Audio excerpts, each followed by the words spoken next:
Bonsoir. Le président de la République, son Excellence Bassirou Diomaye Diakhar Faye, a débuté sa communication en adressant ses vœux les plus chaleureux à la communauté musulmane du Sénégal à l'occasion de la Tamkharit.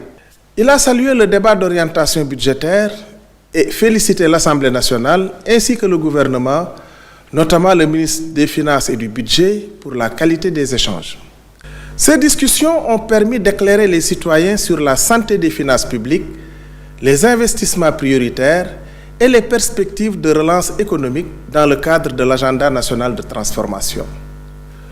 Le chef de l'État a insisté sur la poursuite de l'assainissement des finances publiques, l'investissement productif et l'apurement de la dette intérieure.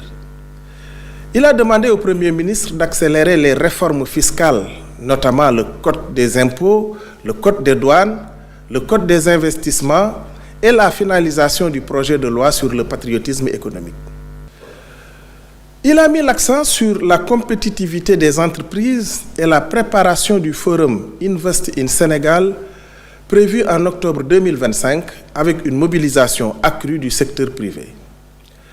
Une stratégie de rationalisation des instruments de financement public tels que la CDC, le FONSIS, le FONGIP, la BNDE, la BHS, la LBA, le FONAMIF, la DER/FJ, etc., sera élaborée pour optimiser les ressources nationales.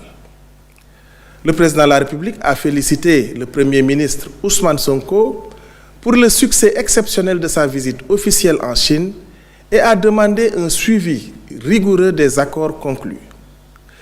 Il a rappelé la nécessité de renforcer notre autonomie, notamment via la souveraineté alimentaire, la maîtrise énergétique et l'industrialisation.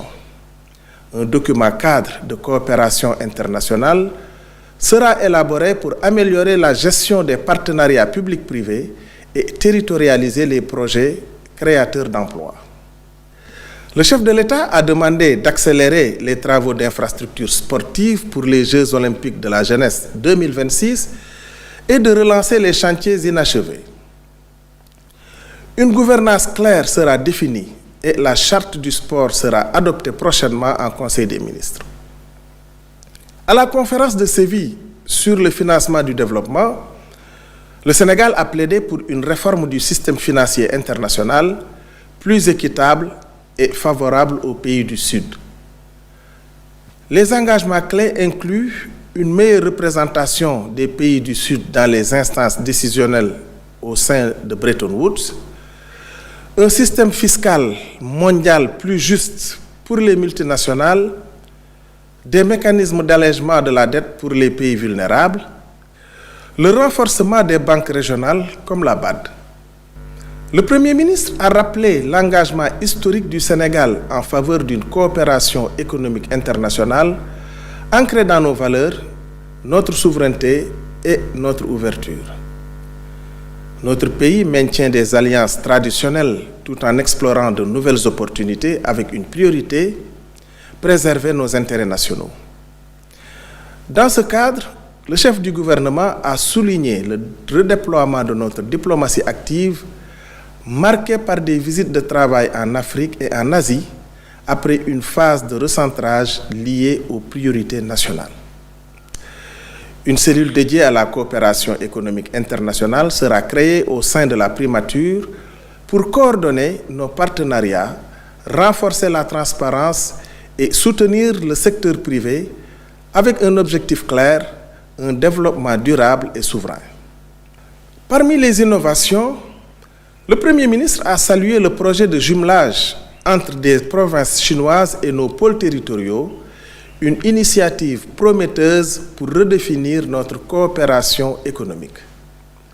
Par ailleurs, le Premier ministre a exprimé sa profonde émotion face aux tragiques événements de Cambérène et de Rosso.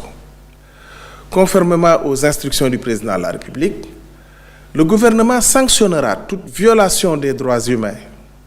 Des enquêtes seront menées et un audit des formations des forces sera remis avant le 30 novembre 2025 pour concilier efficacité opérationnelle et respect des droits des citoyens.